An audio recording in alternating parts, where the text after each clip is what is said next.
Hey guys, it's Woody the Unexceptional Gamer, and Black Ops 2 has a new patch. I've kind of adopted this position where I'm the guy who sort of does all the patch research for Xbox, PS3, PC, etc. And anyway, there's a new patch out for Black Ops 2, and I thought I'd tell you all about it. So let's get started. Here's the thing. The patches that I find to be the most significant are the ones that really address the way the game plays. And this is not one of them. It has a couple little things that address the way the game plays. All that running and just to get my ass kicked. It has a couple little things that address the way the game plays, but by and large, this is a bug fix patch. They didn't try to rebalance very much. They didn't try to bring in new guns, new anything. This patch is really about making sure that the game that you had today works better than before. Alright, I'm going to start off on the gameplay balancing stuff. I know I said there wasn't much, and there isn't, but just listen.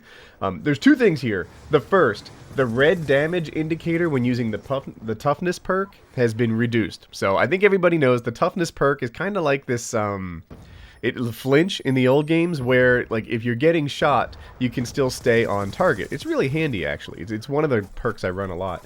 And now, I guess the red damage indicator is going to show less, perhaps so you can aim better? I'm not quite sure, than it did before. So that's the deal. That's the first change they made, the redness damage indicator for toughness perk. It makes toughness slightly better than it was before. The other thing they changed is they've reduced the Guardian damage in the hardcore game mode. And I don't really play very much hardcore, but it makes a lot of sense to me. Like, I can kind of get that. Like, oh, yeah, I see.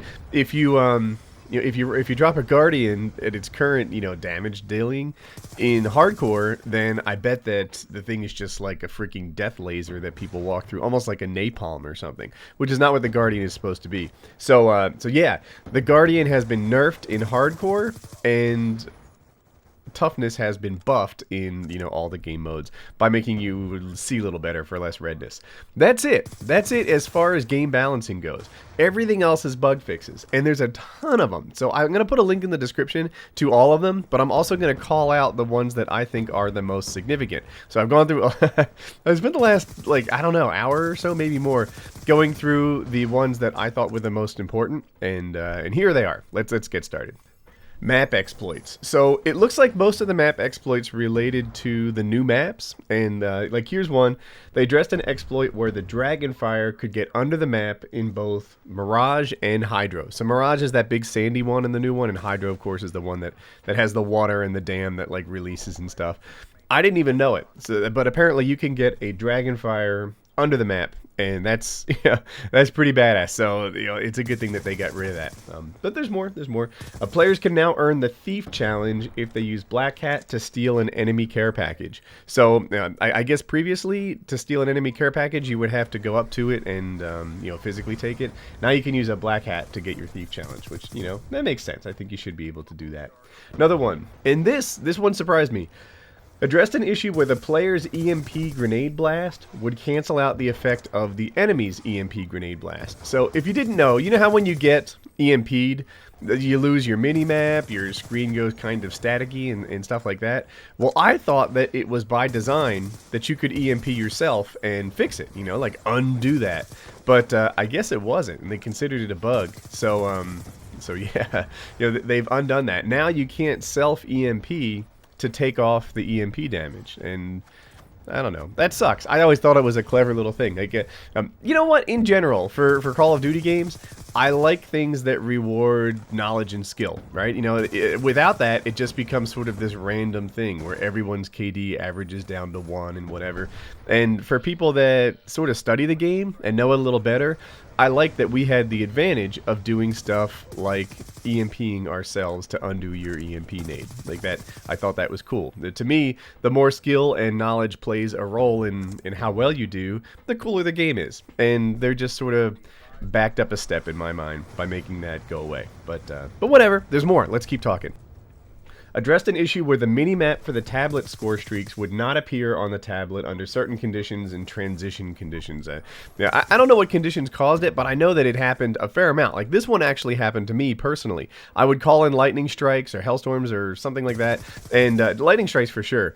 And you know how when you call in a lightning strike, you're supposed to see this like mini map, an enemy, and you can drop it on the red dots and it shows up pretty quickly. Well, I wouldn't get that, and I was just calling it in blind. And it wasn't just the red dots that were missing; it was the entire map that was missing. So like if you're losing BDOM, you don't even know where BDOM is. You just have a rough idea that it's somewhere in the center of the tablet. But this is a rough start. This game gets a little better, and anyway, now they fixed that, which is cool because to me that was the bug that I think was the most common, maybe not the most severe. I think map exploits are the most severe, but it was super common, so I'm glad that they got that fixed. Addressed an issue where players with the riot shield could survive dog attacks while prone with the riot shield on their back. This sucks. Like, I don't know. I liked that. If you didn't know, you could lay on your belly and become like a turtle, and the dogs couldn't bite you because the riot shield would protect you. And it was cool, and it was funny. And I didn't think it gave you a major advantage since you're really just sort of laying there vulnerable for someone else to come along and kill you. But the dogs couldn't get you. And it was neat. And to me, it was another one of those knowledge things. Like, you know, a technique that you could use to avoid dogs. And even though it's not particularly useful to lay still like that. But anyway, back on topic. They got rid of it. Now, you know, if you lay prone with a riot shield on your back, you're still going to get dog bit. So that sucks. Fixed an issue on Mirage where players could fall outside the map by diving to prone through a section of door on the southeast side of the map. So yeah, it was an issue where people could dive to prone and get outside the map on Mirage, and you know, I hate to see it. To me, like when it comes to cheating in video games, I honestly don't care if you're cheating in a way that doesn't ruin other people's fun, right? Prestige glitches, I've never cared. Knock yourself out. Single player stuff, dude, whatever, you know. To me, Minecraft built it in. You know, they're like, all right, here's creative mode. You know, maybe you don't want to deal with all that other stuff, and you just rather have this. Well, that's what that's what Minecraft gives it to you. So single player mode stuff, you know, stuff that doesn't impact me, like whatever, having a different prestige or freaking orange clan tag, I never really cared. But the stuff I do care about is the stuff that ruins my fun. And this sort of thing, players getting outside the map and getting easy kills and shooting people from under the ground, I hate that. It's the worst kind of cheating, and I'm glad that they got it fixed. Addressed an issue where players could get on top of the tent in grind. I don't even know if I care about this. On one hand, I don't know, I like jumps and spots. I like it when people who, say, watch YouTube videos have an advantage over people that don't, or people who play a lot, or, like, you know, I remember on Dome you used to be able to get up top by jumping carefully on this, like, air conditioner unit into a windowsill, etc.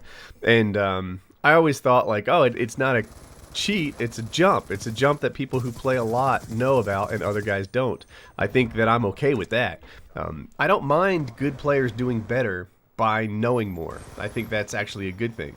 What I mind is cheats and stuff. So you can decide whether jumping on top of a tent or you know, knowing about a particular spot or a trick is a cheat. To me, it's an advantage to people who invest their time and effort into getting good at a game. But that's all I have for multiplayer that I thought was really significant. You can check the link in the description. There's more. But there's also some zombie stuff. So let's talk about that. Resolve several instances in Die Rise where the players could jump over a barricade and avoid zombie attacks. So I don't know that exact spot, but Die Rise is the new map, and the thing about zombies is it kind of sucks if you can live forever and not get hit in return by the zombies, right? Originally, to me, it fell under the category of, you know, single player cheat, knock yourself out, you're not hurting my fun. But it turns out that people who play zombies a lot care a ton about the leaderboard rankings, and it just gets filled with people who are willing to devote, like, you know, serious hours, 300 hours, to get the highest possible score by sitting there in spots where they can't die. So yeah, even though it's a single player game, the attention to the leaderboards in zombies make it such that you shouldn't be, you know, using exploits over there. And there's another one too. Resolve several instances in Die Rise where players could hide in objects in the world to avoid zombie attacks. So you know, they fix those. So you can no longer hide inside objects and just live forever and not die. Another one. Address several issues in Die Rise where zombies had trouble pathing to players, and that kind of sucks. You don't want to have it so that the zombies can't find you. Otherwise, you know, you go on the scavenger hunt for the last zombie, and that's not how the game is supposed to be played. So anyway, now the zombies can get to you regardless of where you are, and you'll be able to kill that last one instead of having a real hard time finding them and such. So so that's that. And the last thing I wanted to point out, addressed an issue where players could jump out of the playable space in Die Rise. I don't know if that gives you an advantage. You know, if you jump out of the playable space, can you still kill zombies? Can you still do your thing? I'm not even quite sure, but anyway, they've addressed that. So check out the link in the description. There are a ton of notes in here, stuff that I didn't think was worth calling out. But if you care about Black Ops patches, or maybe you're really into this game, then you can read it and see the other stuff. I think you'll find that I picked out most of the most significant ones. But by and large, this is a bug fix thing, and the game is going to play the same. They didn't rebalance any weapons. They didn't do much. They just fix all kinds of bugs and exploits. Everyone's going to ask, did they do anything about lag compensation? No, that wasn't touched in there. And if they do, I don't even know if they're going to tell us. A lot of times they have this philosophy where they want people to just sort of subtly notice that things are better instead of telling you. And I don't know. That's how they do it. But yeah, as far as I know, they didn't change anything about the networking code. So if you're still here, perhaps I earned your like. If you're new, you can subscribe in the top right. Here's 2 videos you may have missed. Have a good day. Oh, click like. It's my birthday. Yeah, do that.